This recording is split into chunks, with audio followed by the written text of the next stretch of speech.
I'm Paul Page with Bobby Unser, and it's a beautiful day in Miami. We're here to see IMSA, the International Motorsport Association. Very interesting in the fact that while they contest all of their events in the United States, there are drivers from 10 different countries represented in this starting field, and 11 different types of racing car, Bobby.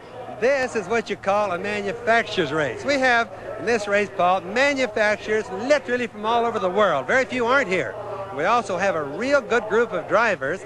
And another thing that's really important, Ralph Sanchez has just put together the nicest little old street racetrack that I've ever seen in my life. The combination should make for some extremely exciting racing. We have some great drivers. Three-time world champion Emerson Fittipaldi, four-time Indianapolis winner A.J. Foyt, last year's Indianapolis winner Danny Sullivan. But you're looking at the man who drives the car starting in fourth place. Well, I have to kind of pick Al Holbert as my favorite because he is driving a Porsche. They're a little bit better into this type of racing at the moment, and I think they just have the reliability. Now, let's meet our coverage team for this race in Miami, and we'll begin in the pit control center with Dave Despain. Paul, down here we're going to focus on two key stories. The Mazda Pit Control Center is adjacent to pit road, where the crews, and by radio the drivers, constantly rethink the question, how do you go fast enough to win the race without blowing up or crashing before the finish? And the second, well, that's the hardware. This is a race for dream machines. Fantasy cars have come to life this weekend on the streets of Miami. The makers of the world's most popular sports cars pull out all the stops in building these $250,000 racers which carry corporate pride and national honor into battle. Engines computer controlled, twin turbocharged, 900 horsepower. Aerodynamics, space age. These rockets whistle through the wind at 150 miles an hour. More than cars, these are playgrounds where automotive engineers exercise their imaginations. They are a test bed for technologies of the future. This then is a race for IMSA GTP cars. P for prototype. Definition, anything goes. Now let's go to pit road and race driver turned pit reporter, Bruce Jenner. Cyril van der Merwe, you are the pole sitter in the Chevy GTP, but the Chevy has had a difficult time with some of the reliability. Are you going to back off a little bit and just sort of try to keep it together, or are you just going to go flat out? Yes, I'm sure going to try and make it live. We're running about 150 horsepower less than we would normally at Daytona to try and make it live. It is a very difficult track, and you don't really need all that extra power on a tight track like this. So we're just hoping for the best. All right, good luck to you. The pole sitter, Cyril van der Merwe. And by the way, Bruce Jenner knows whereof he speaks. Just about an hour ago, by reason of his finish in the GTO class, he is now the foremost driver in that class. He leads the GTO division. Now, this circuit has been open to some question. Let's go for that report to Gary Gerald. One of the worst problems during last weekend's qualifying occurred here in Turn 8, where deteriorating track conditions contributed to several serious wall-banging incidents. Among the victims, defending champion Al Holbert, along with Drake Olson and Jim Busby. Consequently, a massive repair effort involving a 50-man crew working 18-hour days this past week has now been completed at a cost of more than $75,000. Of the four areas that have been reworked now for the race weekend, the most extensive is here in Turn 8. It's a very long sweeping turn. It's a heavy braking area. And while the drivers no longer have to worry about the asphalt surface breaking up, there is a new concern now because all of this freshly laid concrete, nearly 50 truckloads to be exact, is very abrasive. And there's concern among the drivers and their crew chiefs in how this is going to affect tire wear. It's something that they're going to monitor very closely throughout the competition. Drivers, however, are unanimous in their agreement that they now have a much better racing surface all in all than they had a week ago to qualify on. The circuit here at Miami, 1.87 miles around, 40 feet wide. It is a brand new circuit positioned now in Bicentennial Park, Bobby Unser. Well, it is brand new, and it's also a very nice circuit. Very smooth, just an ideal circuit. There's a start and finish line starting. We go under the bridge, get the starting line right here, into turn 1. This is almost a reverse banking turn going in. Tightens up real tight into turn 2, come off real close, out to the outside wall. Then you kind of work your way a little bit to the right and back close to the wall into turn 3. Into turn 4 now is a lot sharper. That's a good place to pass right here. Out of turn 4 into a kind of a short straightaway. Now here's a tricky one. Going into 5, you got to get really far out. Come over to the left there, real close to the outside, like you see there, cut across really close. That turn just keeps getting sharper. And switch over to the right. Now here we're going to come into turn 7. This is a good passing place right into turn number 8. This is where we'll see a lot of passing today, right here. Now we're coming back onto public streets. We're going to head on down now, short straightaway, in to Biscayne Boulevard. Nice little turn to the left, very short straightaway into a real sharp one-lane chicane. Now we come out about 2nd gear, 3rd gear, 4th gear, 5th gear for most of the cars, in to what is actually turn 11. Got to slow down here quite a bit. Get real close to the wall, then kind of swing back to the left. Don't get too far out or somebody will pass you getting into this turn right here. Now you come around this and it's a complete almost 180-degree turn, just a beautiful turn we kind of call the Milwaukee turn. Back to the start and finish line of the straightaway. One of the on-again, off-again entrants here at Miami has been the Preston Hen car, A.J. Foyt and Danny Sullivan. They will start this race from the 18th position. Here's Gary Gerald. Well, here's A.J. Foyt, a man who is no stranger to this type of racing. A.J., you got in late, didn't get a lot of practice. You're sitting here looking happy and confident. Your thoughts now as you get set for this 3 hours? Well, I think it's going to be a tough race, and the man that stays out of trouble could possibly be the winner. And, you know, we don't have everything sorted out. Like you said, I just got here. I wasn't here last week because my owner and promoter was having differences. So we're here, we're ready to race, and that's all I can say. Starting back in the pack on a very tough track to pass, is it going to be difficult to get up in front? Well, it's very possibly difficult. Last year, you know, they black flagged us and moved us clean back to last, and we come from last to first. So if we can do the same thing this year, we'll look good. Thanks, A.J. Thank you. Well, the time for conversations and speculation has come to an end. An accumulated over 21,000 horsepower begins to roar. Al Holbert sits quietly behind the wheel of his machine. There's Bob Woolek, the Frenchman. He is prepared to start this race. We are ready to run through the streets of Miami in Bicentennial Park. The pulse begins to quicken. The drivers are ready. Oscar Larari in his machine, the Italian, ready to go. Joe Gartner, peaceful for the moment before the tornado begins. And spectators, over 65,000 of them, have poured into Bicentennial Park here. They are ready to see the finest that IMSA has to offer, the fantasy GTP cars. There's the look over the shoulder of Jim Busby as he pulls out from his starting position. And the pace lap is now underway.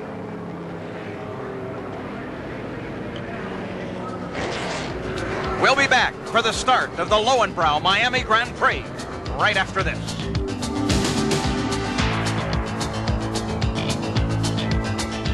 Are ready for the start in the Miami Grand Prix, the 4th Grand Prix in Miami, but the first time on this circuit through Bicentennial Park. Well, our hat has to go off to Ralph Sanchez, Paul. He's really come up with a nice racetrack here. They've had some problems, and we still may see some problems yet today.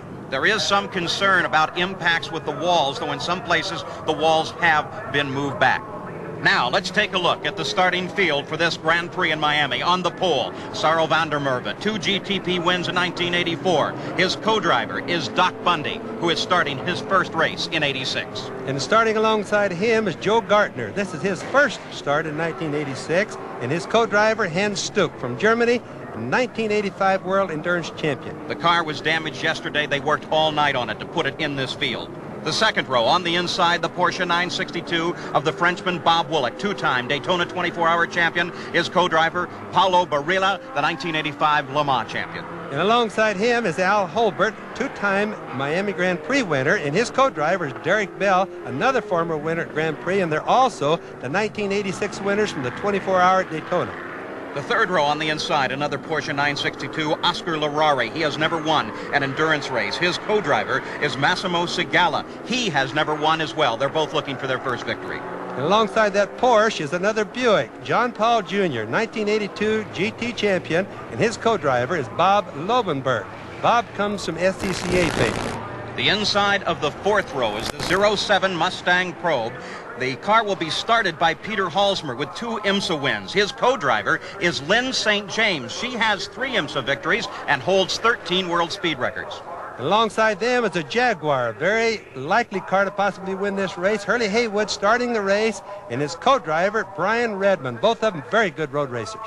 Looking to the fifth row, on the inside, another Mustang Probe. It will be started by Klaus Ludwig, a 3-time Le Mans champion. His co-driver is the 1984 Trans Am champion, Tom Gloy. And alongside him, we have a guy by the name of Whitney Gantz, the car that qualified faster than the pole car, as ironic as that might be. And his co-driver is Kent Madron. Never been here before.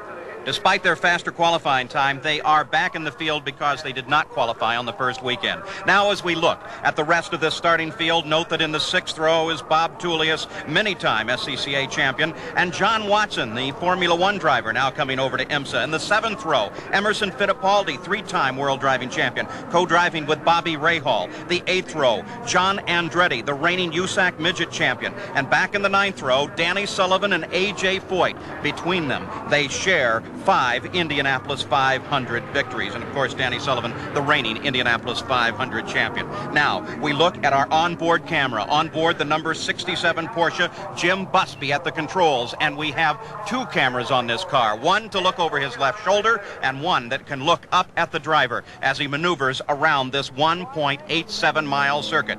30 cars ready to take the green flag here in Miami. And the crowd now eagerly pushes forward with anticipation as we anticipate a green flag. The field moves down to the front row now. Vandermerve, the pole sitter, brings them down. We have a green flag, and they are racing as Bob Willick drops into 2nd place. Vandermerve leads them through the first turn. It's a good, clean start. That was a good, clean start. Of course, this is the good part of the racetrack. All the drivers like these turns, and real quick now they're going to be going around the water. There's the water and the nice yacht sitting out there, Paul. Larari in the number 3 car moves up into 3rd place. One of the cars having trouble shifting on the outside, but still cleanly around this circuit. Lap number 1 underway. The traffic beginning to sort out. The pole sitter, Vandermerve, number 52, out in front. Bob Willick up from the 2nd row into 2nd place, and Oscar Larari has moved into 3rd.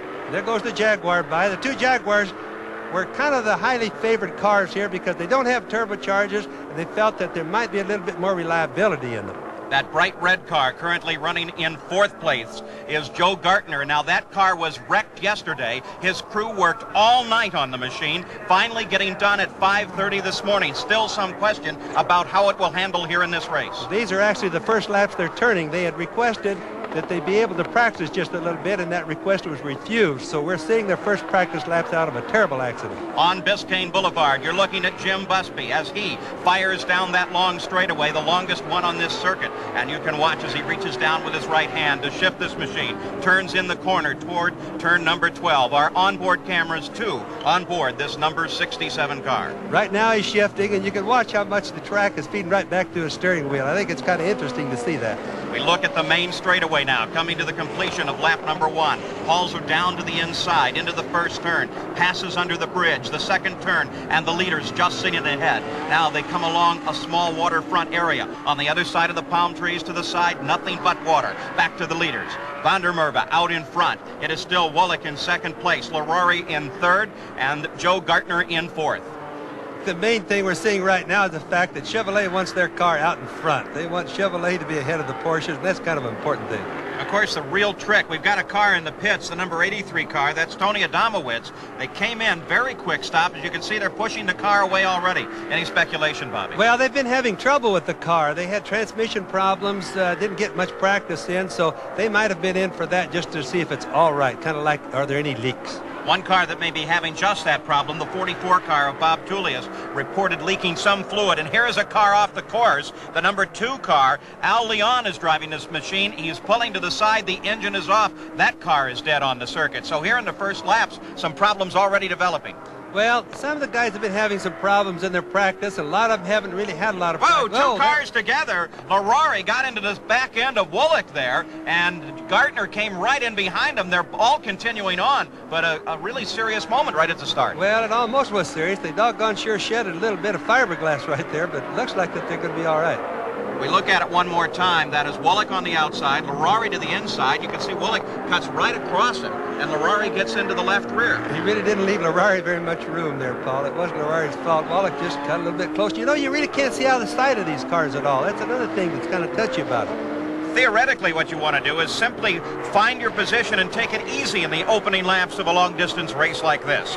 Now, the 83 car, Tony Adamowicz, was in and out of the pits, and now Bruce Jenner is with Don Devendorf. Don, you've developed that car, you've worked with that car, but unfortunately the Nissan really has been doing quite well lately, but it came into the pits early. What happened? Well, the nose was ajar, so obviously there was some kind of body contact or something out there. Apparently they're You know, a lot of the first lap sorting, and I'm not sure what happened. I haven't really heard, you know, a report from our guys on the radio yet, but obviously the nose is loose and a couple of things were bent up, had to change the right front wheel and send Tony back out. So Tony Adamowicz, the 83 car, back into the action. This car, the number 2 machine, Al Leon, he's trying to push that machine down to a place on the circuit where he might be able to effect repairs. Obviously, it is not a fuel problem this early in the race, and he can repair that car and get back into competition. So we'll be back with more of the Lowenbrow Miami Grand Prix.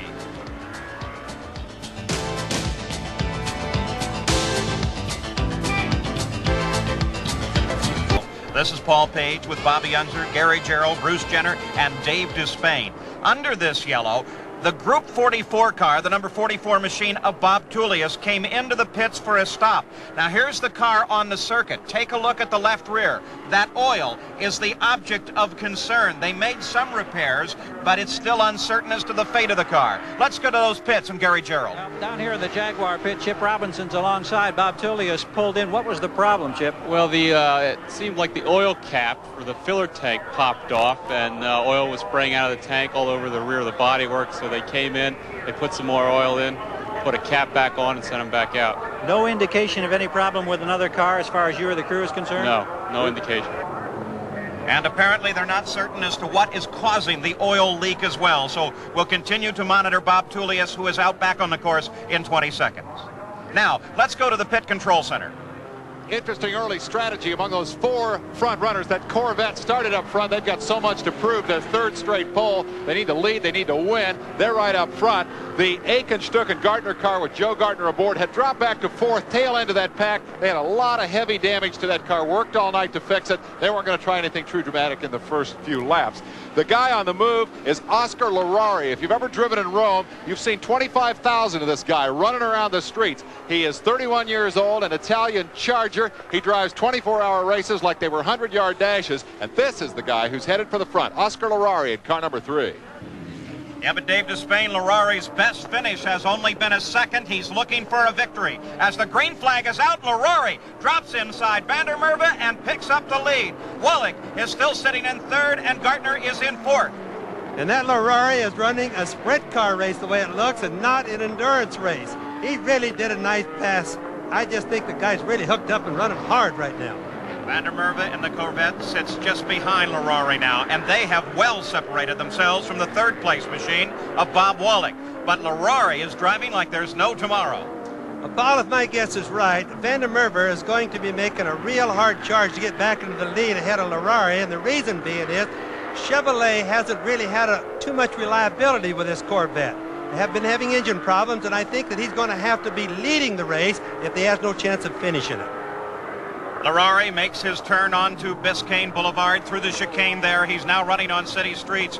This is Jim Busby you're riding with, the 67 car, as he heads down Biscayne behind the leaders. Back to the leaders once again. Larari being chased by Vandermerve as they head toward turn 12.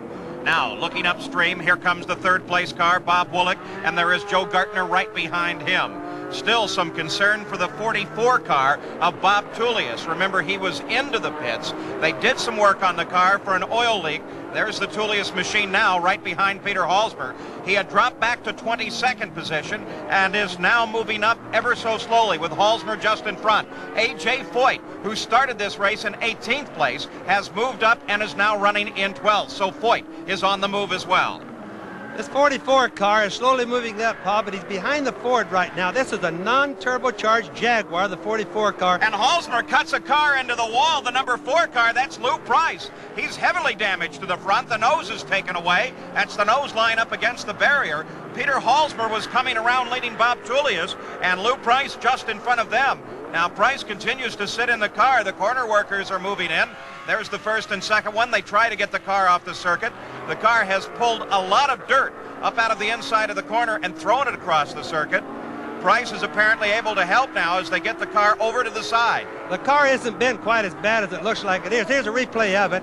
What happened was it looks like that Halsmer might have bumped him just a little bit, got his nose into the wall, and of course the wall just took the whole fiberglass nose off, and as you can see, the car really isn't bent as bad as it might have looked like, Paul. Lou Price can drive that car in. An anxious moment for Bob Tullius as well, who was right there and had to dart to the outside. Now Larari being chased by Vandermerve as the yellow flag only goes up and that section of the course actually affected. But they come through that section, still a lot of dirt there, though the leaders handle it well. Well, they just have to go a little bit slower through there, but as we noted a little while ago, look at this. Vandermerve is really moving up to take a swing at Larari. Look at this Grumman run. There's a safety worker, went across the racetrack at the wrong. There was a bad mistake for a safety worker, Paul. Not the wisest move at all. They should stay in position once the race begins and go back to where they think is safe. Now it is Larari. He is leading Vandermerve as they come on to the backside of the race course along the water. Beautiful view of Biscayne Bay, out where the cruise ships come in and load their passengers every weekend here in the beautiful port of Miami. And Larari running out in front. Bullock sitting back in third place now in the 86 car. Well, he's just sitting there biding time. This is your race right here. Larari's in first, Vandermerve's in second, and I promise you he's going to take a swing at him to pass him real quick now. There's Wallach on the backstretch now. He handles the chicane, comes down Biscayne Boulevard and makes that left-hand turn back in to what is the new section of the race course, paved for this, as Larari holds off Vandermerve. Can he continue to hold him off? No. Vandermerve on the main stretch comes past Larari and regains the lead. This is exactly what I've been expecting, and this car, the Vandermerve's driving, is just flat a faster car than the one Larari is driving. Chevrolet wants their car to be out in front. But, Bobby, why would they want the car out in front this early? Well, number one, Paul, it's important to realize that this is a race of manufacturers, really more than it's a race of the drivers, of which we've been talking an awful lot about. But you've got Ford, Jaguar, all parts of General Motors, and these guys are investing millions of dollars in development of these race cars. So GM and Chevrolet needs the photographs of their car out in front. That's where it is at the moment. Vandermerve is the driver right behind him, though Larari continues to chase. Well, he chases hard, and he just doesn't know that this is a long endurance race. Look at him get a little bit loose as he comes out of that corner. That's what we've been talking about earlier. He really runs the car loose, hard. Look at the car dance around right there. One of the problems on this circuit, too, is they begin to encounter the back marker traffic. The slower cars, the course is only 1.87 miles around. It's nice and wide, 40 feet wide. But as they come through traffic, they have to pick their way very carefully. As you see right here, Larari gets behind just a little bit because he has to handle a slower car and continue then his pursuit of the leader. Well, they do separate a little bit through the traffic. Whoa. Here you go. Oh, they just almost had a... Both of the BMWs right together there. That's an almost wreck we just saw. One of the factors that you have to be so careful of in endurance racing. Don't wear the car out too early. Don't put it in contest with someone if you don't have to. The fifth place car, John Paul Jr., the number 45 machine. Right behind him, running in sixth, is Klaus Ludwig, and then Al Holbert, followed by Hurley Haywood, and Emerson Fittipaldi is running in ninth. Now, Larari tries Vandermerve on the inside, can't get it done, but continues to pursue the leader. Look at the car of Larari's. It's just totally loose coming off the turn. He run clear up on the berm of the outside of the turn, Paul. He's really loose and not handling too good right now. More trouble there as he slows. It looks like he missed a shift. He's back under power, but Bob Wallach got by on the inside and picked up second place. Well, he certainly did, Paul. Now, my guess is that he missed a shift, but when he started to get back down on the track, Wallach was already underneath him and left him no room. Here's a bad place on the track. It's the chicane right in the middle, the only really long straightaway they have here. So the lead has changed now for the third time, and we'll return in just a moment to the beautiful beaches alongside Biscayne Bay.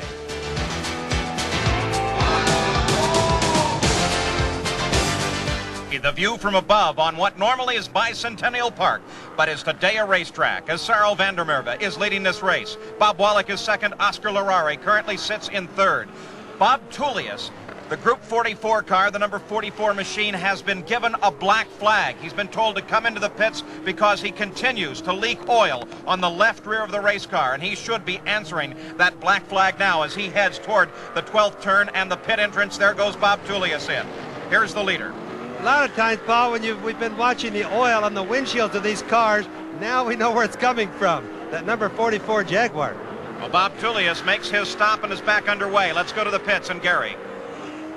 Well, down here in the Jaguar pit, we understand that they brought Bob Tullius in after he'd made progress after starting 22nd following that early yellow. Had worked his way up 7 positions, but IMSA officials were concerned about a potential oil leak. They wanted to make absolutely certain that there wasn't a continuing problem. They brought him in, checked the car. They've sent him back on his way. So once again, Tullius goes to the work from the back of the pack. The veteran Bob Tullius back in the action. It does not appear to affect the performance of the car. It just streaks the back of the car badly. And, of course, officials don't want oil to get down on this course if they can avoid it. Well, the drivers don't either, Paul, because the slip in the oil means a concrete barrier next. There's Joe Gartner currently running in 4th place. Apparently the overnight repairs work, Gary. It appears that Joe's doing a good job, and I know there were questions because the car was damaged yesterday. The crew worked all night. Oh, yes, they worked until 5 o'clock this morning. And I think it was right, but now the car is in pit, so sorry I have to go. Well, Hans Stuck on his way. Apparently, just at that moment, Joe Gartner decided it was time to bring the car in. This is not a scheduled stop. Hans Stuck runs down, gets to the car. Joe Gartner is staying in the machine. They're changing tires on the car, not a scheduled stop. There's the leader, Vandermerve. He is well out in front now. Bob Wallach is running in 2nd place as Gartner goes back into the action. So Gartner brings that car that was repaired overnight as a result of an accident yesterday in for an unscheduled stop, but he remains in the car. Let's go back to the pits and Gary Gerald once again. Well, once again, we're back here with Hans Stuck. Our interview was interrupted. You saw your car come in the pit. What was the problem? Yes, we don't understand. We have a rear tire. The right rear tire got some blisters, so we had to change tires. A problem we did never have in practice, so we don't know. Maybe it was just a tire that was not so perfectly. But he's on fresh tires now. He's out again. He's doing pretty good times right now, so hope the other ones stay together. A tremendous battle developing now for 4th place. Here comes Klaus Ludwig. He is currently running in 4th.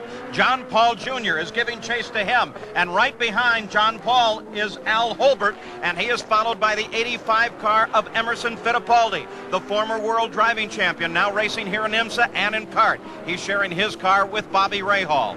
Back to the front of the pack, and there's a problem with the leader. The leader's car lets go. Could be an engine, could a lot of smoke, probably a turbocharger as Bob Wallach goes by into the lead from 2nd place. That's a big blow up, Paul. That I doubt seriously from the way the smoke is coming out that it's going to be an engine. There's a real good engine man on that car, Ryan Falkner from California. It's not likely that he's going to blow one of his engines. Visibility obscured while cars try to get around, and Larari taps the side of another car. Larari now slowing just down the way. So the 1st place and 3rd place car in trouble. Bobby. There's the replay. Now you can watch Bob Wallach cut to the inside. He saw it soon enough and got away from it. He's worried about the oil, the debris. There's Vandermeer right there. He's the guy that just blew the turbocharger or whatever it is they broke in the engine, but it certainly looked like a turbocharger because it got massive amount of smoke.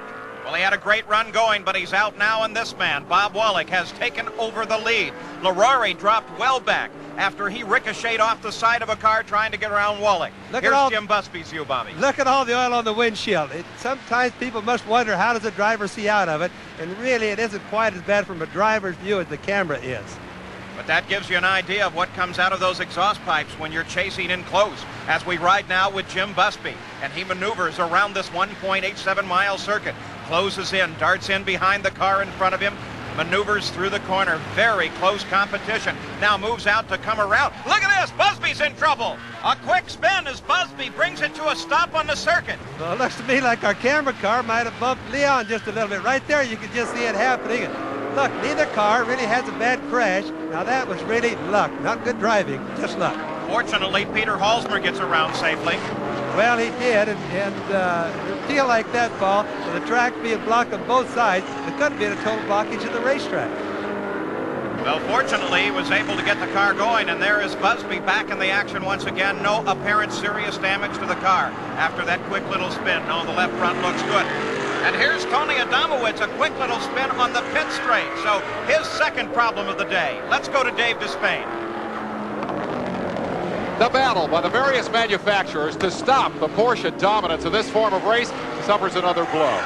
The Corvette comes to Miami, sits on the pole for the 3rd time, blows the engine for the 3rd time. History. The Porsche goes back on top. But look here, 2nd spot, a Buick.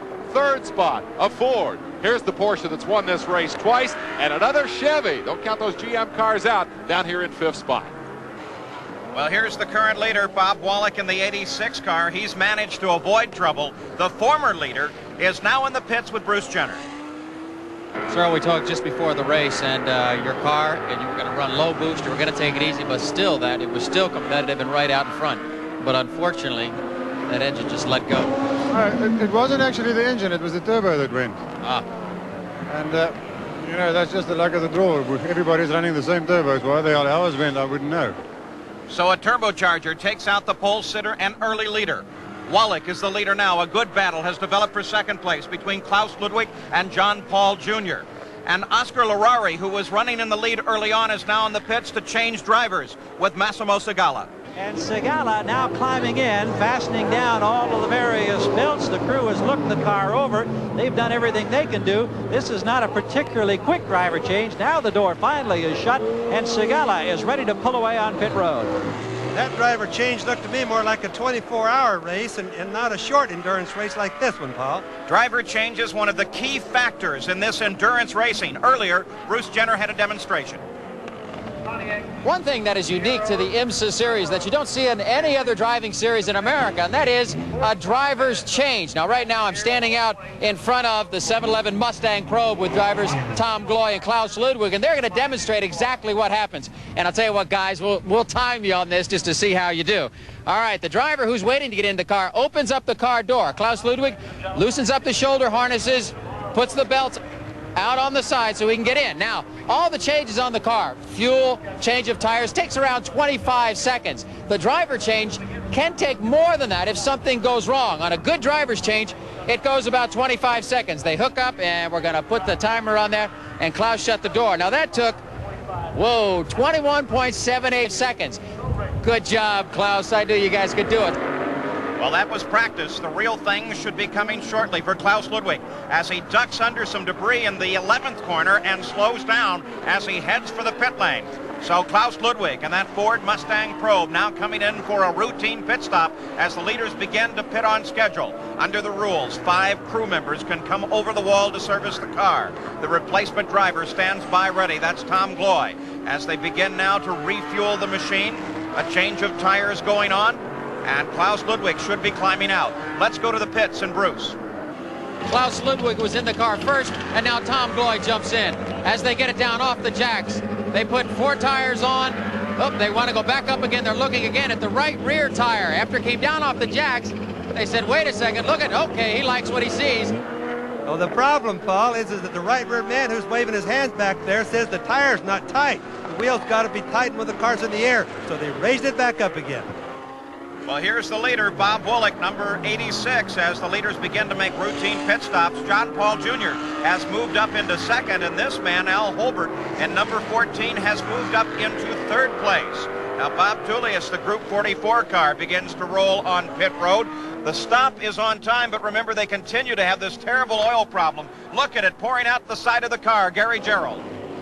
Bob Tullius has just jumped out of the Jaguar. Chip Robinson has jumped in. They again pop the oil cap. Oil pouring down the side of the car. They mop it up as best they can, but it cost them an extra 10 or 15 seconds before Robinson was able to pull away.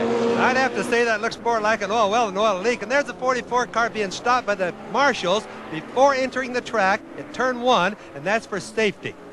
The pit exit onto the course in a very awkward position. Here comes the leader, Bob Wallach, around the camera car. Jim Busby currently driving in 6th place. And just ahead is A.J. Foyt, who started 18th and now lies in 5th position. They've been having a good run, very consistent run, not fast, not slow, just a real good run since the beginning of the race. Foyt continues to be the master, but the leader of this race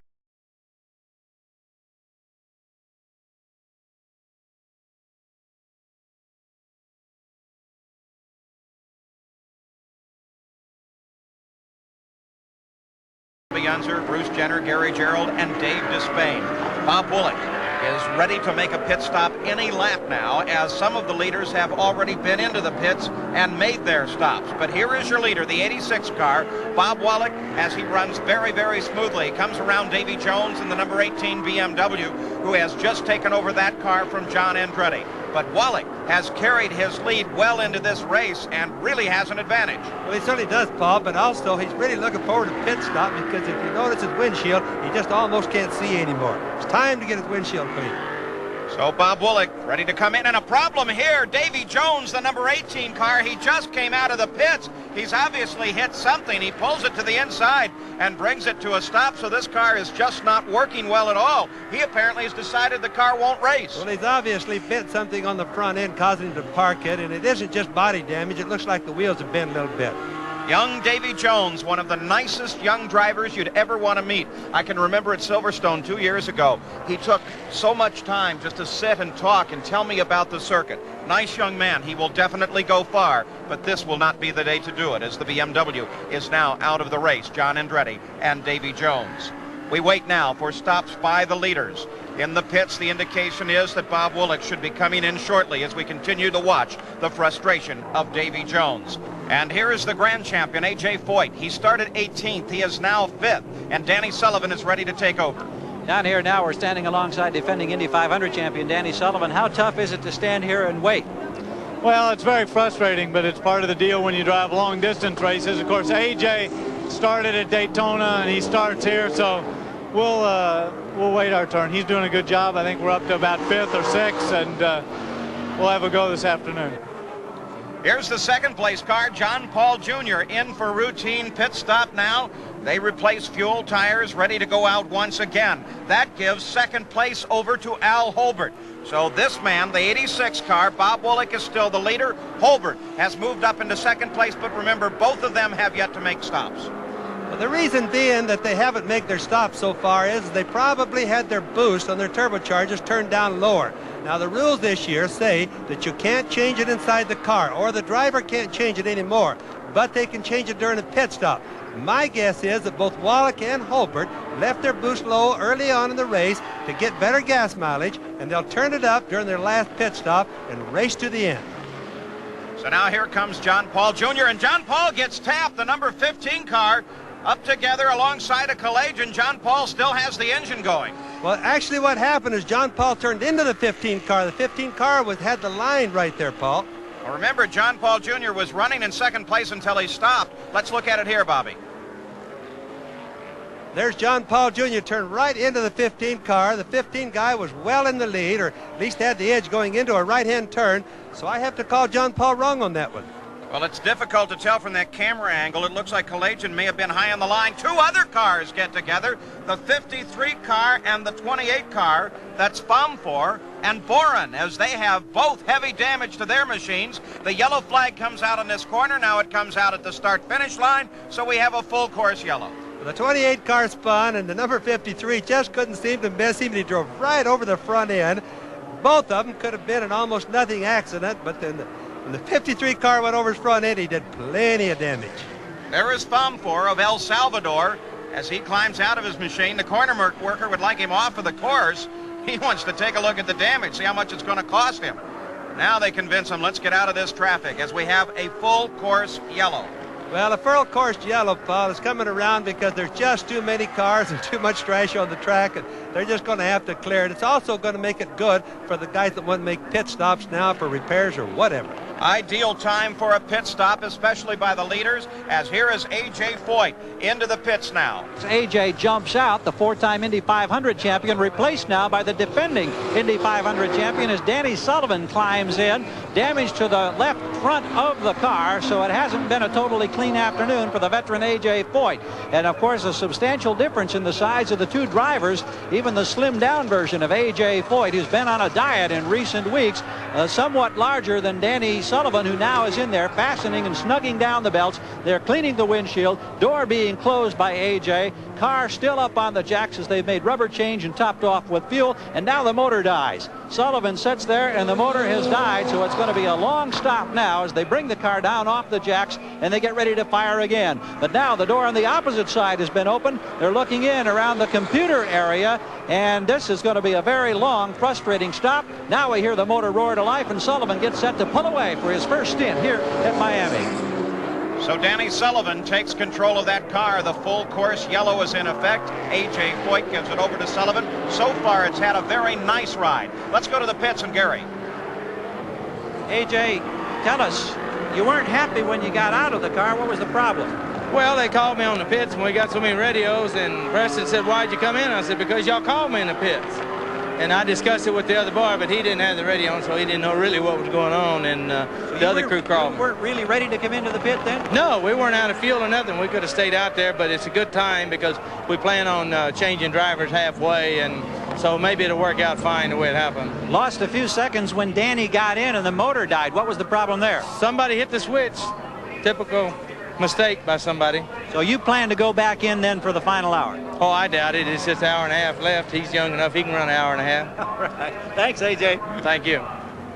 Well, Bobby Unser, let's take a look at it in replay here. They have an external engine kill switch for safety purposes. Well, they do, Paul. There's a circle right on it there. I'd have to guess that's a terrible place to put it, because when the guy's cleaning the windshield, he bumped it. He couldn't really hardly tell that he was going to do it. And even the rotation of the switch is wrong, plus a bad location for it. And here come our leaders taking advantage of this full course yellow.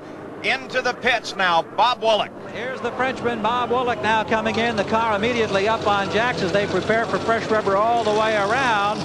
Badia, the Italian driver, we thought was going to go in the car. Now we're not so sure. He has asked for some water. Woolek, it appears, is going to stay in the car. So apparently he's not going to relinquish the cockpit at this point. We understand right back behind us, and we can look now. We see that Al Holbert is also in the pits. So two of the top contenders now in making their changes. They have the advantage of this full course yellow. The windshield's being scrubbed down. The only two leaders on the lead lap. Let's see who's going to be down first. Off the jacks comes Woolek. Woolek in the 86 car away. And meanwhile, they're still making the change here. And the problem is Holbert has come out, and they're getting Derek Bell in the cockpit. And the Lowenbrow car still sits here on pit road. Now the door is slammed down shut, and Derek Bell, for the first time behind the wheel, pulls away in car 14. Well, as Al Holbert goes for his relief driver, here's the Iron Man of the race, Bob Woolek. He decides to stay in the car. Former member of the French ski team, proves that he has the stuff to go on and win. We'll be back.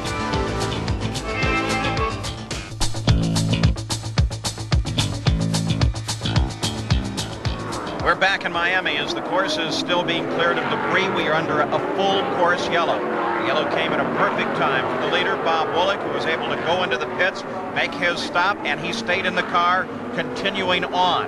At the same time, Al Holbert brought his machine in and turned it over to Derek Bell. We continue under the full course yellow now.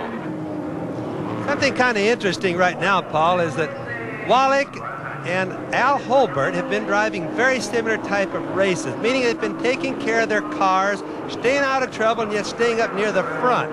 Now, Woolek is in for at least 2/3 of the race. He's committed for that. Al Holbert, for example, has turned his over to Derek Bell. In other words, a fresh driver against a possibly tired driver. It'll be interesting to see how that turns out. Well, Woolek comes back to the green flag with a clear course in front of him, but Derek Bell has to work his way through some back markers before he can set his sights on the leaders. So far, at just about the halfway point now, we have 5 cars out of the run here. It is Bob Woolek that has led most of the laps, and Derek Bell has his job cut out for him as he now tries to close that gap and get in behind Bob Woolek. So it has been a smooth run for these cars at the front of the field. They have been very, very careful as they've maneuvered around this 1.87-mile circuit that includes Biscayne Boulevard here in Miami. Now let's go to the pits. Gary Gerald is with Al Holbert. Well, you look remarkably poised, calm, cool, collected. It looks like it's a piece of cake. I know you've been working hard, though. Well, I'm a little disappointed. I made a serious strategic mistake by not coming in one lap earlier. Had I done that, we could have been in the lead right now and handed the car over to Derek in the lead, but we have a long way to go, and he's up to the task, I'm sure. Thanks, Al. Sure. There's that 86 car. It is Bob Woolek. He continues to drive the machine, the Porsche 962, that mark that dominates this series of endurance driving. He does have a driver waiting in the pits to take over, but by the fact that he stayed in at that last stop, he has committed himself to yet another stint in the car. That Bob Woolek, you know, is very, very well known for being a hard-charging, one of the best long-distance drivers in the world. I look for him to really stay sharp for the remainder of the race.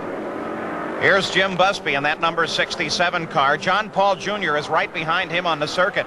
John Paul was able to move up and get into the top 5 and then fell back during the pit stops. He is now simply trying to get a lap back on Jim Busby, who currently runs in 3rd place. Well, Paul, the reason Jim Busby is in 3rd place is because he hasn't made his pit stop yet. The reason he hasn't, it would be my guess, is he's going to try to do this entire race on 1 pit stop. And if he does that, it's really going to give him a big advantage unless everybody makes their pit stops under the yellow. Then he, of course, loses that advantage.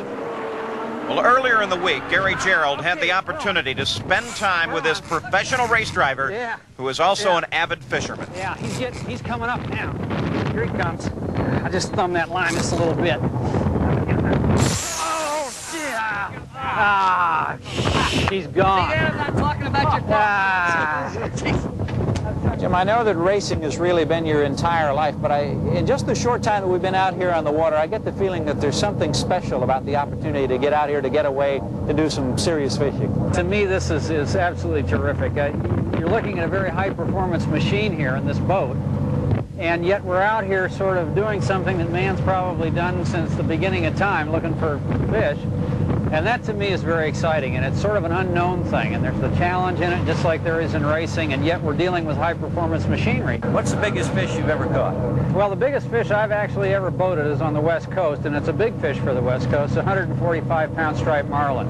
But I think the toughest fish I ever caught was a 113-pound yellowfin tuna. And I felt like I'd hooked up to a bathtub full of cement, and I worked that fish for about 2 hours, and I got him on the boat, and I think that's probably my proudest catch, although he wasn't quite the biggest. It's like running an entire 500-mile race and winding up with nothing. Jim Busby, veteran driver of the last 11 years. Now we're back to the leader, Bob Wallach, as he tries to maneuver around the 07 car, which is now being driven by Lynn St. James, who took over from Peter Halsmer. Well, they're in turn 9, coming in turn 10, and he didn't make it by. Now, he'll probably try and make his pass on Lynn right here. And here he comes, right down. Now, he's going to have to get into the turn deeper than Lynn is. And he almost spun the car out. They almost hit. They might have even touched, Paul. It appeared that Wallach got into the left rear quarter panel of Lynn St. James' car. Now he puts the machine back under power and gives pursuit, so apparently it's not hurt bad. But here comes Derek Bell as he takes advantage of that moment, and he moves into the lead. So Derek Bell has put the Holbert machine out in front. Well, that might have even hurt Wallach's car. We'll have to watch him and see if he stays running a little bit slower, because that really was a very close call, and I'm sure that Lynn just didn't see him coming underneath. Wallach comes through that last corner just a little bit loose, as now Derek Bell sets up behind Lynn St. James. Carefully tiptoes as Lynn gives way to both the leaders as they come through. Nope, comes down, closes down on Wallach as they come out onto the stretch. Now you got to remember, Lynn is down many laps in this race. She's very slow at the moment, and so these guys have to be careful that they don't jeopardize their entire race trying to pass a lap car. Derek Bell is the leader now. There is Joe Gartner, who continues in his car, and he is running in 4th place. Again, that car that was damaged yesterday and repaired overnight. So the battle here is for 3rd place. Jim Busby occupies it at the moment. His game plan is to go the entire race with only 1 pit stop. Now, though, he has to hold off Joe Gartner, who's knocking at that back door. Here's the lead, Derek Bell, being chased by Bob Wallach as they are ever so careful, moving their way past slower cars. Now, Wallach takes a try on Bell, gets down on the inside, and Wallach has the lead once again. Derek Bell drops back to 2nd. Well, he certainly did a good job on that, but he had a little bit of help from that lap car that they were getting around. That kind of bogged Bell down a little bit and gave Wallach a way to get right back around him. Look at Bob Wallach on the 86 car as he just flies through traffic. The 19 machine currently running in 9th. This is David Hobbs in the BMW. He has taken over the wheel from John Watson, who started the race. The battle for the lead heats again as our leader, Bob Wallach, being chased by Derek Bell, now closed down behind Jim Busby, who is currently running in 3rd place. If they get around, then they will have put the entire field down by a full lap. Now, very, very carefully, you see the brake lights light. We look from Jim Busby's view as there goes 1st and 2nd place around and already begin to disappear. That gives you an idea of the pace that they're running. Well, they're running very fast right now. And, you know, something that's different about these cars, like the Indianapolis car, Paul, that you just brought up, is the fact that they do have stoplights on them. They have brake lights. So as the other driver has somewhat of a warning when they're braking for a turn. No surprises. Another point with these cars, because they're designed to run 24-hour races, they also carry headlights. and the drivers will use those to advantage. The leader will flick his lights on. There you see it. That's telling everybody, here I'm coming. And then when he gets right down behind a car to warn them that they're there, to make sure they know that they're coming around, they'll flash the bright lights a few times and say, move over, leader coming through here. I'm faster than you. Well, a lot of the reason for that also, Paul, is they run 24 hours, meaning they run at night, too. So at nighttime, you don't see so well. You need the flashing lights. Derek Bell takes her way over against the wall and dives into the corner as he puts his machine under Lynn St. James. And very, very close running. Derek Bell still holding off Bob Willick. Well, he's doing a good job holding him off, but the race is getting interesting when it's in the traffic like that. The back markers really start making the race interesting. Look at the cars. They're getting two abreast on that turn number 8 there. So Bob Willick chases Derek Bell for the lead. When not on the racetrack, Bell spends his time on his English estate. The farm is where he first dreamed of racing. 30 years ago, when I was a little lad, and you had to be hoeing your peas or something, you'd hear the cars roaring around Goodwood, and I think that was just enough sort of incentive to get the old adrenaline screaming around the veins and got me wanting to drive racing cars. And in fact, I used to, when I was out ploughing fields, I used to sort of be just going up and down the field. It's a very monotonous job, ploughing, and I used to fantasize about driving racing cars. From his early successes in British club racing, Derek moved up all the way to Formula One, the pinnacle of road racing. But after a rough season at Ferrari, Bell changed his career direction. He is now one of the masters of endurance road racing, with 3 Le Mans victories and his first world championship. In America, Al Holbert thinks Bell is a perfect teammate. He likes the heroics, and he likes to really, when the pressure's on, really respond. And after 2 years now, I just can't imagine a better teammate. Today, at the age of 41, Bell goes to great lengths to keep himself in shape for the tortures of endurance racing. But there is always time for a little high-speed enjoyment with his son, Justin.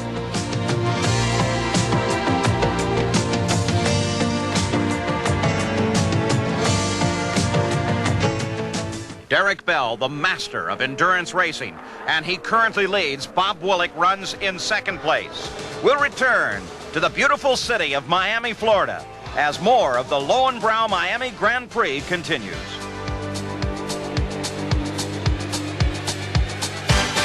Today, a chilly Miami, Florida, as the Lowenbrow Miami Grand Prix continues. This is Paul Page with Bobby Unser, and there's the leader, the number 14 car, Derek Bell at the wheel now. He is being chased by Bob Willick in second place. Joe Gartner currently runs in third. Brian Redmond is fourth. John Paul Jr. is fifth, and Danny Sullivan, the Indianapolis 500 champion, is currently in sixth. There is John Paul Jr., and Danny Sullivan is right behind him. Well, it's certainly working up to be a good race, or at least a good finish for this long endurance race, Paul. And right now, I'd say that the Holbert-Bell situation, or the car team, is looking the best, although I've been watching Danny Sullivan, and he's been gradually moving up and really starting to get aggressive.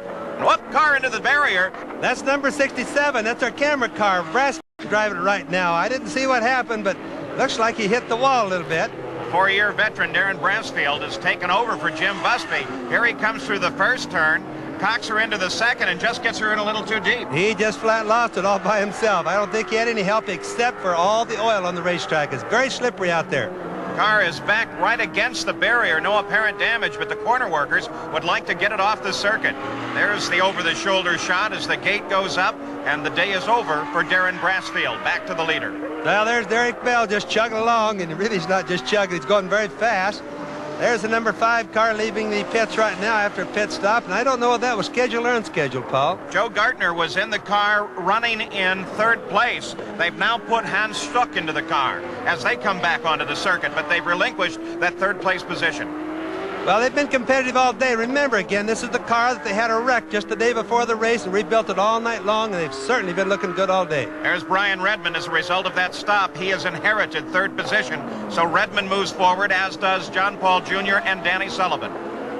Well, you're starting to get a lot of good racing now, mixing up, passing traffic, some of the cars being lapped. It's really making for a good race, and there's Derek Bell behind, trying to work his way through, being very careful because the back markers really could get him in some problems. That 04 Jaguar is a normally aspirated engine, Bobby. It's not turbocharged. It could potentially do better here. Well, it should have, and we all thought it would, because normally aspirated, number 1. Number 2, it's a V12. It's a total racing engine, and they've really had a lot of reliability out of those. There's the number 5 car. It's made its stop. Joe Gartner has handed the controls over to the reigning World Endurance Champion, Hans Stuck. He is now in 6th place. They dropped 3 positions as a result of that pit stop. You know, there are 9 different marques racing here today, 9 different types of cars. Earlier, Dave Despain looked at them. Jaguar, pride of the British automaking tradition. But the racing Jags, conceived, designed, and built at Group 44 in Winchester, Virginia. BMW. Well, you can forget the Black Forest. This so-called German car was designed in England and built at McLaren Motorsports in Detroit, Michigan, though the engine does come from Germany. Corvette, a sports car, American style. Wrong. This is a Lola chassis designed and built in England. Only the power plant was born in the USA. Most ironic, defending race champ Al Hobart's Porsche, the all-conquering pride of a legendary German car-building heritage. But this Porsche is different. It's a hand-built, piece-by-piece carbon copy of its German brothers, created from the ground up at Hobart Racing, mailing address Warrington, Pennsylvania. The Camel GT brand names are familiar, but what you see is not always what you get. While it's still an international series, the nationalities aren't always what they seem. There's Hans Stuck in 6th place. Just remember one thing, Paul. This is a business of advertising and marketing. These cars do have... Car off the course. Brian Redman's car is off the circuit. Quick spin. Oh, he's going to come back on over the hump, Paul. Careful over that. Over the berm of the road there. That's going to scrape the bottom of the car. I hope he doesn't damage it right there. He did have to drag it across the speed bumps on the inside. That could do a lot of damage, Bobby. Well, it certainly could, especially if it got to the engine block. Here's the slow play of it. He got a little bit of help. A little tap from, let's see which car that is. That's Derek Bell, the leader. Derek Bell. That was a sad thing. I'm surprised that Derek did that. Apparently no problem, though, as they continue to motor on now, though there was some concern at first. It seemed like the engine might have shut down for a second. They have it running now, though, and Brian Redman is back in the action. Brian Redman is probably one of the better road racers that we see in the United States for many years. He's extremely good in long-distance racing and any type of road racing. And it's his lucky day today. Despite that spin, Brian Redman remains in 3rd place. Now, John Paul Jr., chased by Danny Sullivan, is closed down just behind him. But Redman is able to maintain 3rd place. Here it is again, Bob. Well, Derek just went right into the bottom out of him. I think he kind of thought maybe Brian Redman was going to scoot out a little bit, but he didn't. He had the line, he headed for it, and Derek Bell just bumped him. David Hobbs had to get on the brakes hard to avoid getting involved in that as well. No problem with the Redman car. It continues on. The fight, though, is right behind him. Here comes 3rd place. That is Brian Redman. And just behind him, here he comes. There is John Paul Jr. And look how Danny Sullivan is sitting right on his tail. You know, Danny may be the suave Hollywood type. He really has that image. But you put him behind the wheel in a race car, and he never lets up. No, and he always does better at the last, Paul. We've watched that so many times in the Indianapolis cars. The leader's in trouble. There's Derek Bell, number 14. Something is obviously broken on the car. The back end is twisting around. It looks like the right rear tire is coming off. We'll watch Derek Bell as Bob Woolett goes by into the lead. Here it is, Bobby.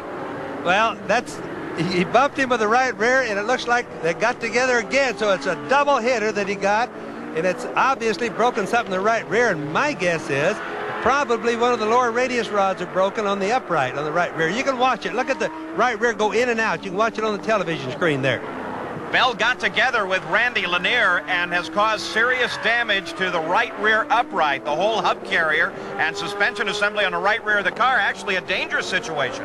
Well, he's sure having a hard time getting into the pits, but here he comes into the pits now. Let's see how the mechanics react to this, Paul. Now they got the air in it, up in the air. Air jacks are out. Paul, there's something wrong, though. They're not working on where the problem is. They don't seem to be aware of it, do they? No, they don't. They're putting gas in, they're changing tires, but by golly, they didn't know where the problem was yet. Well, this man, Bob Wallach, has taken up the lead in the 86 car, and he runs alone in the lead now without the challenge of Derek Bell sitting in front of him. Derek Bell sits in the pits, and at this moment, he is with Gary Gerald.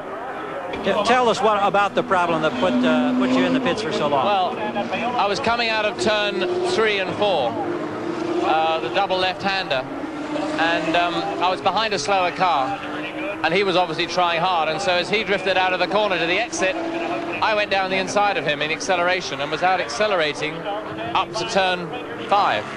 I was squirting away with more power, and as I went by him, he was out here. I was on the left going down to the corner to turn right, and he just came back across and hit me. And his left front hit my right rear. So while repairs continue on the 14 car, on the circuit itself, the battle is for third place. Brian Redman is trying to hold off the charge of Sullivan. Well, that's Danny in the number 8 and Brian Redman in the 04. And remember what I told you about Danny. He's getting hungry. It's getting towards the end of the race. And I can just about guarantee he's going to pass Brian Redman here shortly. Danny Sullivan definitely working that circuit very, very hard, proving his worth in almost any kind of car he drives, Bobby Unser. Well, he's exceptionally good on road circuits. That's where he came from. Here comes the pass right now. Let's see if he gets by it. But he's already let Brian know how he's going to get him. And if he doesn't get him in that turn, I promise you it'll be another one pretty quick. He's definitely worrying Brian Redman as they come through the 12th and final turn onto the main stretch. He made an attempt while on Biscayne Boulevard. They're now on the racetrack portion of this circuit in Bicentennial Park in Miami as the Grand Prix continues. 1985, the championship-winning car in IMSA racing was the Lowenbrau Special Porsche. In America and around the world, Lowenbrau is brewed with the same commitment to excellence. Call for a Lowenbrau and taste the excellence. This world calls for good times together, and this world calls for Lowenbrau right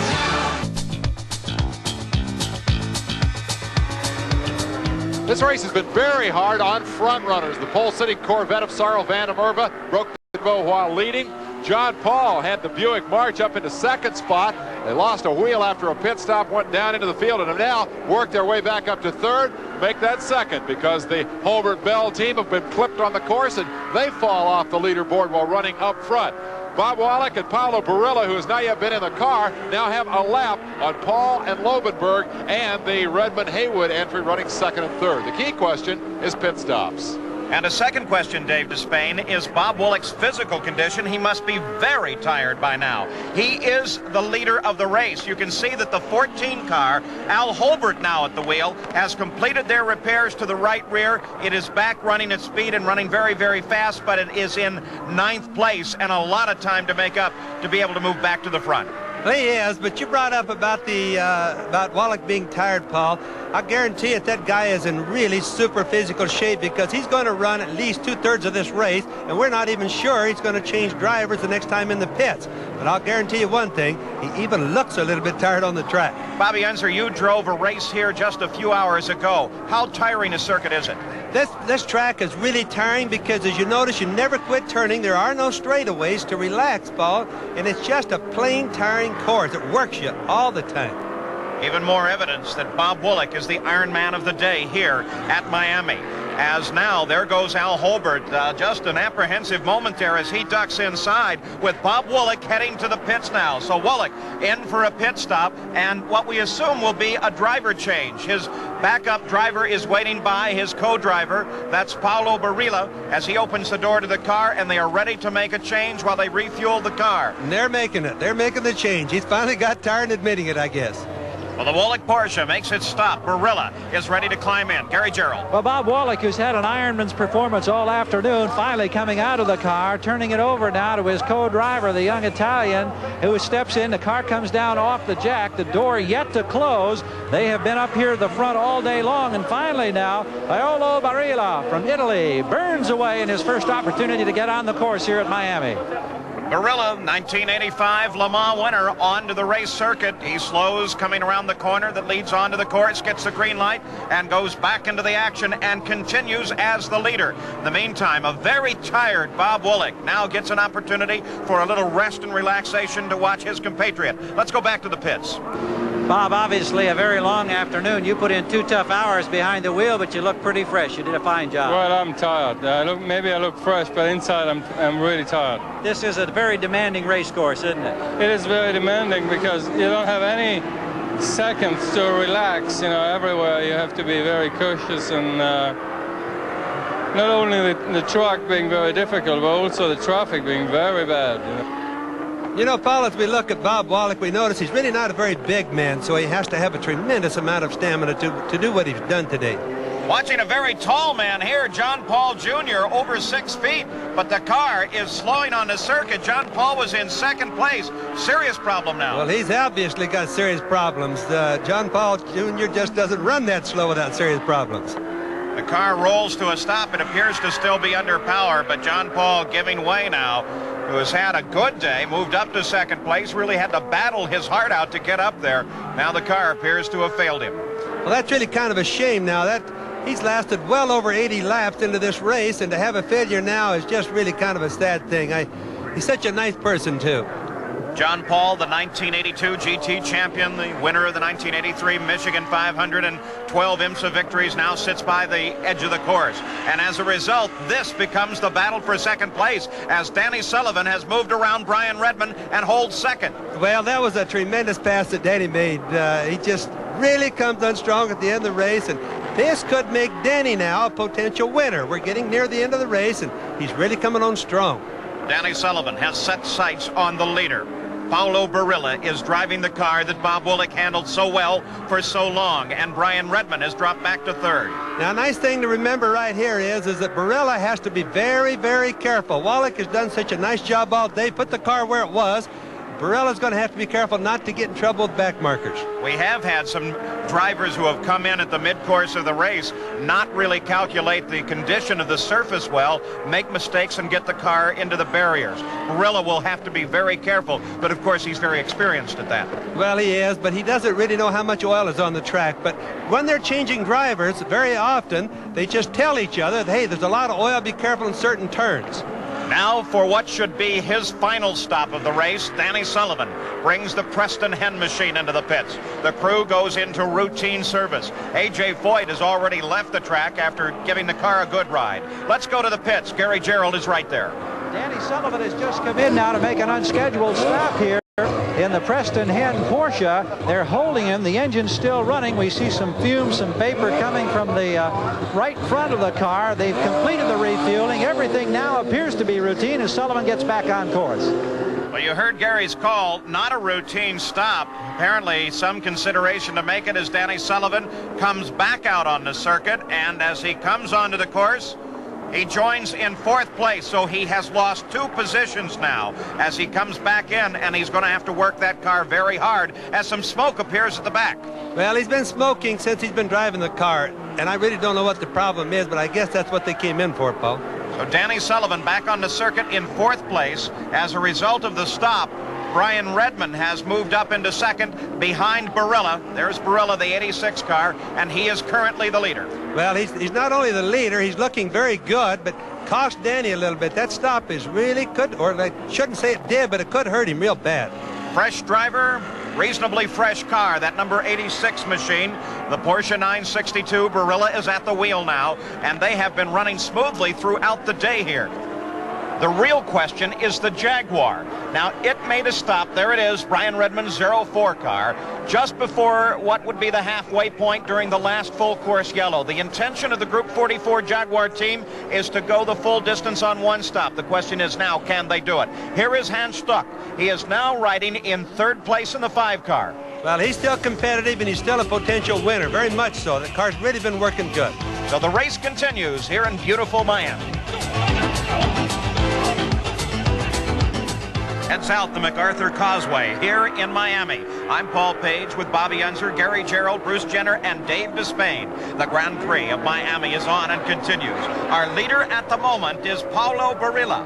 Brian Redmond is in second place. Hans Stuck is in third, and Danny Sullivan is in fourth. This is the leader, car number 86. Well, it's certainly been a good race so far. A lot of oil on the track, a lot of rubber, but it's been an exciting race. This was the question. The Jaguar, could they go all the way on one stop? They can't. Here is Bruce Jenner. And the Jaguar, driven by Hurley Haywood and Brian Redmond, is in the pits. They're just looking right now and putting on some fuel, looking at the tires. They're putting their hands up, cleaning off the windshield. As Brian Redmond is in the car, looking very calm, a very quick pit stop. The Jaguar with that big V12 lights it up, and Brian Redmond is out of the pits very quickly. Good fast stop by the group, but despite the quickness, Hans Stuck goes by into second place, and Brian Redman, who stays in the car, comes out, acknowledges a stoplight, and rejoins the circuit in third place. Well, it's the poor Jaguar just lost its one-stop deal. It's the only advantage the poor non-turbocharged engine had today. Remember, the turbochargers just pull about 200 or 300 more horsepower than those non-turbocharged cars, Paul. The stop has also had this effect. It brings Redman out in third place, but just in front of Danny Sullivan, who is now nipping at Redman's heels. And Sullivan is on the charge coming up through the field as they come under Tony Adamowicz around the 12th turn, and Adamowicz loses it. Adamowicz is sideways, and there's a second-place car. Hans Stuck gets by on the inside, but he almost collected the 83 car. Boy, he almost did for sure. If that 83 car would have let his brakes off, there would have been a heck of a collision right there. Back to the leader once again. Barilla in the Woollett car runs without contest at the moment. Let's go to the pits once again. Dave Despain. With an excellent fuel stop, Brian Redman hangs on to the possibility of finishing second in this event, but that fuel stop cost him 30 seconds on the racetrack. He went in with a 15-second advantage over Hans Stuck, and he came out exactly 15 seconds behind him. Stuck will now try to go the distance on his remaining fuel. And Stuck should be able to do just that. For the moment, he's in a very good position. Well, everything except that I'm not too sure that he changed tires on his last stop, Paul, and to the best of my knowledge, everybody else has. Barilla, the current leader, is about 30 seconds out in front of second place.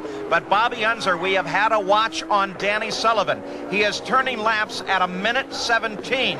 That's 3 seconds faster than he qualified on this course 1 week ago. Well, that's understandable. Danny was very new at that particular course, or this particular course. He's kind of new in this type of racing, and he always does better at the last, if you remember. So Barilla, he has his lead cemented at the moment. He is well out in front. The battle that is developing is for second, third, and fourth place. Barilla should be able to go to the finish without any trouble at all. The car is running well, it is handling well, and all he has to do is keep it alive. Well, I think he'll be able to do that. He's really looking good. He's had plenty of time to get used to where the oil is on the track. He's totally used to the car, and I think he's doing just about an equal job to what Bob Wallach did. There's the second place car, the red number 5 of Hans Stuck. Now, let's watch this car running in second and see if we can determine the interval back to third place. Barilla's the leader. There's the second place car. We wait now for the 04 car of Brian Redman. And Danny Sullivan should be right there as well. There comes Brian Redman through in third place, and Danny Sullivan is right on his heels. But Sullivan continues to show smoke. Well, he is, Paul. He puffs that smoke, but it really doesn't seem to get a whole lot worse than it was quite a while back. But he's definitely putting a move on Redman. Terrific battle for third place. Let's go to the pits and Gary Gerald. Well, checking about the fuel situation down here regarding Hans Stuck in the number 5 car after Joe Gartner turned it over to him. We just checked with the crew. They said, yes, we've got enough to go the distance, we think. So there is apparently a question. They say it could be very close. We'll just wait it out and see whether or not they have to come in during the final laps of this competition. So in the closing laps then, there will be a question mark about whether or not this red number 5 can truly stay on the circuit without making another stop. Also, the battle that has developed between these two men, Brian Redman in the 04 Jaguar, being chased by Danny Sullivan in the Porsche. Well, now that's for a position. You know, they're on the same lap, and they're absolutely racing hard. And remember another thing. Danny Sullivan has a tremendous amount of power over the 04 car of Brian Redman. So it's not nearly over yet. This race has a history of sudden changes toward the end. Barilla leads it at the moment. Stuck is in second place, but he has a concern about fuel. And Danny Sullivan is charging up through the field like there is no tomorrow with his challenge right now of the 04 car. He's right behind, and he has Redman in his sights. He's working good, he's sticking good, and that oil's not bothering him. So the race at Miami continues, and we'll return.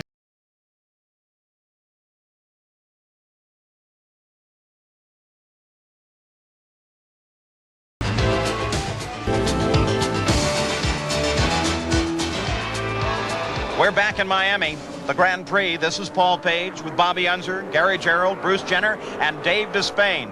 We take an aerial look from high above down on that circuit created here in Bicentennial Park by Ralph Sanchez, the promoter here. Another excellent circuit to match the one that he constructed at Tamiami Park for the Indy cars. The leader is Barilla. There's the second place car. Hans Stuck now as he tries desperately to catch the leader and hopes that he does not run out of fuel. But a few moments ago, this happened to the second place car as David Hobbs was chasing him in the BMW, not for position. But Hobbs lost it, almost collecting Stuck, but definitely collecting the wall. He definitely hurt that thing just a little bit, Paul. David Hobbs in the pits now, and Bruce Jenner is right there to watch. Well, car number 19, the BMW, is in the pits. David Hobbs at the controls. Obviously, after losing it out there on the track, there's a lot of damage. You can see tire marks on the side of the car. They were just jumping on the front end of the car, trying to get it straight so they could get the front hood piece back on. Hobbs calmly sitting in the cockpit of this car. It's an unfortunate accident because they were in 5th place. This is going to pull them out of the top 5. Apparently, though, Bruce, they're of the opinion they can get that car back into competition, and Danny Sullivan has moved around Brian Redmond. So Redmond relinquishes his position to Sullivan, moves back to 4th. Sullivan now has 3rd, but still has an engine that is showing smoke. Well, he's been smoking pretty bad, but he's definitely on the move. Now, I think that Hans Stuck better start looking in his mirror and see where that Danny Sullivan's going to come up on him.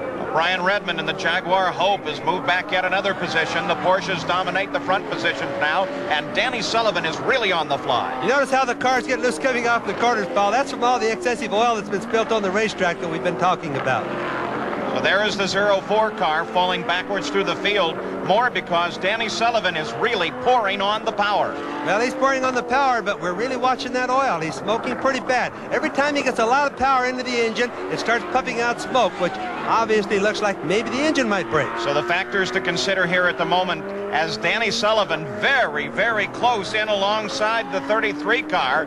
And now Redmond comes by as well, no problem there. The factors to consider, the leader appears to be running without any concern whatsoever. The second place car, Stuck, has a concern about his fuel economy. The third place car now, Danny Sullivan, number 8, has a concern about whether or not his engine will make it. And Brian Redmond is simply trying to stay in the fight. And just remember, Hans Stuck may be running a little shy of tires because I don't think he changed on his last stop, Paul. Well, the Porsche 962 is an awesome race car. They are running 1st, 2nd, and 3rd right now, Bobby. Well, it's very much a thoroughbred racing engine in that thing. It's got a 6-speed transmission. That thing races with about 700 to 750 horsepower, qualifies with at least 750, possibly 800 at times.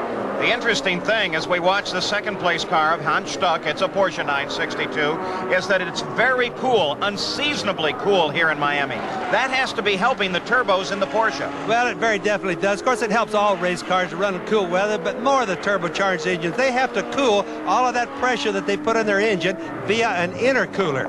And that makes the difference in the weather an awful lot. For the race, they'll develop about 750 horsepower, but Al Holbert told me that for every rise of 1 degree in temperature above the optimum temperature in the intercooler, they will lose as much as 15 horsepower. So the cool weather today, a very definite advantage. It is Barilla that leads here. In second place is that red number 5 of Hans Stuck. This is now the 4th place car, the 04, the lone holdout, the Jaguar. Jaguar has won once here at Miami. It does not appear that they can do it here today. Now let's go to Dave Despain, who looks at the other events of this busy weekend in Miami. Race week began with the first ever event just for Camel Light cars. Smaller and more economical than the GTP racers, the Lights usually run in the shadow of the big boys. But here in Miami, in their first solo race, they kept the crowd on its feet. In keeping with the debut nature of the occasion, Californian Don Bell won his first IMSA race, bringing AT&T into victory lane for the first time as well in his Buick-powered Royale. I knew that it was going to be a hard-fought race, but it was important and felt good. The win felt good for our first inaugural Camel Light race. The GTO battle for big-engine, production-based cars finished in controversy. Leader Scott Pruitt was hit from behind on the last lap by the Thunderbird of Willie T. Ribbs. Pruitt was out, Ribbs was fined $2,000, and the lucky winner was Georgian Jack Baldwin, driving his first GTO race in a Chevy Camaro. The GTU division for smaller production sports cars appeared to be a wire-to-wire walkover for Californians Bob Earl and his Pontiac Fiero. But Earl said afterward he had a piece of trash blocking his radiator, his car was running hot, and he wondered if he was going to make it all the way to the checkered flag. And the most popular win in Miami came in the Mazda Inter-American Challenge. Defending champion Juan Manuel Fangio II, nephew and namesake of Argentina's 5-time world driving champion, triumphed over a field of 16 of the best race drivers in the Americas, all in identical Mazda RX-7 sports cars. The leader, Barilla, is solid, but here are two question marks. The second place car of Hans Stuck.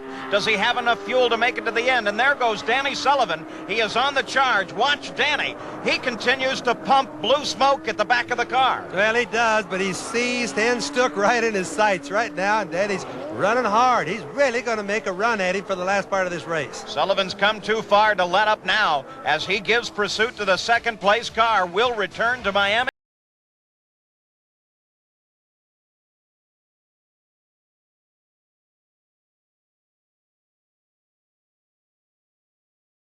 Miami, Florida, blue skies overhead, and the real Don Johnson is here as well, along with a host of other celebrities, as Miami is a very exciting place. The Grand Prix is only one of the activities that goes on in this international city of Miami during this festive period. Another is the Calle Ocho Festival that begins at the Orange Bowl in Miami. Thousands of spectators enjoy the Hispanic entertainers. And then Miami's parade, Paseo, with floats and street dancers. They come from all throughout Florida and Latin America to attend these festivals. Literally, hundreds of thousands attend. It includes the world's largest block party, dancing, and traditional Hispanic foods. Over 1,200,000 happy spectators. Sporting events include an 8-kilometer run through Little Havana. The Calle Ocho Festival, one of the happy times here in Miami. There's the second place car, Hans Stuck. The leader is Barilla, well out in front, about 25 seconds in front of this car. But now Hans Stuck has two concerns. One, does he have enough fuel to go to the finish? And two, this other car, the number 8 machine of Danny Sullivan, which is beginning to fill up Hans Stuck's rearview mirrors. Well, he certainly is. I'll bet you when he looks up in that, he says, my gosh, that Danny Sullivan just keeps moving up a little closer to me. And Danny Sullivan, when he looks up into his rearview mirrors, will, under acceleration and braking sometimes, notice puffs of blue smoke at the back of the car. The question there is, will that engine last in number 8? Well, I certainly didn't think it would this long, Paul. I thought that thing would have blown a long time ago, as bad as it's been smoking, but it doesn't really seem to be getting much worse at the moment. Well, the Porsche engine is one mighty machine, and Danny Sullivan is working it just as hard as he possibly can. Another concern in the closing laps. Let's go to the pit center. IMSA made a rule change in 1986 that could very well impact this final battle for position on the racetrack. A year ago, these drivers had a turbocharger boost control on the dashboard. They could literally dial up more horsepower when they needed it late in the race. But in an effort to try to slow down the super fast Porsches, that boost control was taken away. The only way to change the boost now is to make a pit stop. Hans Stuck's car has the boost that was dialed in early in the race, many laps ago. On the other hand, Danny Sullivan's car has higher turbo boost. In the late race, they turned it up, and now he is turning up the tap on the racetrack and reeling in the second place man. Well, even if he could, Hans Stuck would not want to turn the boost up because more boost also means more fuel, and they're not sure that he has enough fuel to make it to the end now. Danny Sullivan on the charge, the fight for second place. He tries Hans Stuck, he can't get it done. Well, just remember, there's two big factors. Number one, the tires. Who has the best tires for the very last? Number two, is Danny's engine going to make it? Look at all the smoke coming out of the back. That's really bad. We're counting out the final minutes of this 3-hour race. Danny Sullivan is trying desperately to get around Hans Stuck as they come on to Biscayne Boulevard once again, through the chicane, down Biscayne, past the Freedom Tower. Danny Sullivan continues to worry Stuck. Well, you can almost see that Danny doesn't have a lot of speed on the straightaway over at Hans Stuck. He just looks like the cars are somewhat even, but he is handling better, Paul. This is the battle for second place. The leader is Barilla. He is out in front, the teammate of Bob Woollock, who had that magnificent drive for most of this race. He is well out in front of this battle for second, but Danny Sullivan desperately wants to get around Hans Stuck. Well, he certainly does, and the people are just grasping. They just can't believe what's happening so late in the race to have a real close battle like this. Second spot, Danny Sullivan and Hans Stuck all the way. Danny was nibbling away at the back. Now he is using exactly the same line as Stuck. He is just sitting there. Apparently, he's decided where he wants to do what, and he's just rolling up speed right now. Well, there's no question about it. He already has in mind where he's going to try to pass Stuck. He doesn't know if he can do it or not, but he has a place in mind. He's just not going to let Stuck know where it is. Sullivan drops back under acceleration, closes under braking, outbrakes Stuck down into the 8th turn, and moves into 2nd place. That's exactly where that he was testing him a little while ago, if you can remember. Now look at the smoke come out of Danny's car. Stuck is sitting there hoping right now Danny's engine's going to blow. That's what he's thinking. A mixture of emotions for Stuck. He's just given up 2nd place, but in doing so, he can see the smoke pouring off the back of Sullivan's car. Here's the pass. Well, that was a good pass, a real close pass, but Danny decisively knew exactly where he was going. Look how good he sticks coming off the corner, whereas Stuck goes out a little bit wide and he's sliding a little bit more. The lap before, Sullivan moved a little bit to the outside as if he was going to go around Stuck there. And then when he actually made the pass, he darted to the inside and used that concrete patch, which gave him more braking, and darted around the inside, got past Stuck. Sullivan in 2nd. They now encounter slower traffic. Well, you know, you actually get better adhesion on the concrete than you do at the asphalt, because I ran this track just earlier today, Paul. Several of the drivers, Derek Bell being one of them, told me before the start that they would alter what would be considered a good racing line to be able to use the added adhesion afforded by those concrete patches. There you saw Danny Sullivan use it to the best possible advantage. He now has 2nd. His engine continues to blow blue smoke at the back, and the question mark is, can he finish? We are a little over 1 lap from the end of the 3 hours and the checkered flag on this race. Well, that's right, but remember, Danny's engine, that's the big thing right now, and if he does blow, all of his hard driving is going to be for nothing, and Stuck's going to come out the winner of that 2nd place race. Well, carefully now, Barilla, the 86 car, works his way around on what is the last circuit of this course. If he completes this successfully, he will see a checkered flag a little over and 1.5 miles ahead of him. He's going to be more careful than he's been all day right now, Paul. This is the time when the driver has to forget about speed and just be careful making the finish, because nobody's pushing him. He tiptoes his way around the BMW. Accelerates now. He is not driving with any of the verve that he used earlier in the race. But the other danger, Bobby, is to slow down too much and make a mistake, isn't it? Well, yes, but they're too professional for that, and they're not going to do that. But he's just going to be very careful, because the track is oily. There could be debris on the track. The last lap, sometimes you have accidents. He just has to be real careful. Barilla all alone, about 30 seconds ahead of the battle for 2nd place that continues on. Danny Sullivan trying to hold off Stuck. But here comes Barilla. He's on Biscayne Boulevard. Less than half a lap to go now. The checkered flag in the hands of the starter as everyone on the main stretch peers down, looking toward turn 12 and waiting for Barilla. He heads toward turn 12 now. Barilla teamed with Bob Woolek here. They did not have a good finish at Daytona. They're looking for a victory. Off the final turn to the pit straight now. Paulo Barilla looks for the checkered flag, and there it is. Barilla and Woolek win in the 4th Miami Grand Prix. The 3 hours is complete, and Barilla leads. And here's a problem. The 04 Jaguar, Brian Redmond, up against the barrier. A quick spin. They were in 4th place. They should be able to maintain 4th. Redmond climbs out of the car and through the fencing. The race is done for Redmond, but he should be able to hold 4th place. Here is Danny Sullivan. He is in 2nd place as he comes across the line, holding off any challenge from Stuck, who finishes in 3rd. There's Al Holbert. He finishes in 6th place, despite that very long pit stop to repair the right rear. Well, Danny doesn't even know how close his engine was to blowing, I'll bet you. We just heard from Preston Hinn, and it sounds like that Foyt, who was very mad over that switch being shut off, kicked the wall. Possibly hurt his foot, and he's already left the racetrack, Paul. Bet that brings some smiles from promoter Ralph Sanchez. The day belongs to the team of Woolek and Barilla. The 86 car has been triumphant here at Miami. In 2nd place is Danny Sullivan, teamed with A.J. Foyt. Stuck, teamed with Joe Gartner, came across the line in 3rd place in the Bob Aiken machine. Porsches were the top 3. 4th place, a Jaguar, the team of Brian Redmond and Hurley Haywood. We'll be back to talk with the winners and other finishers here at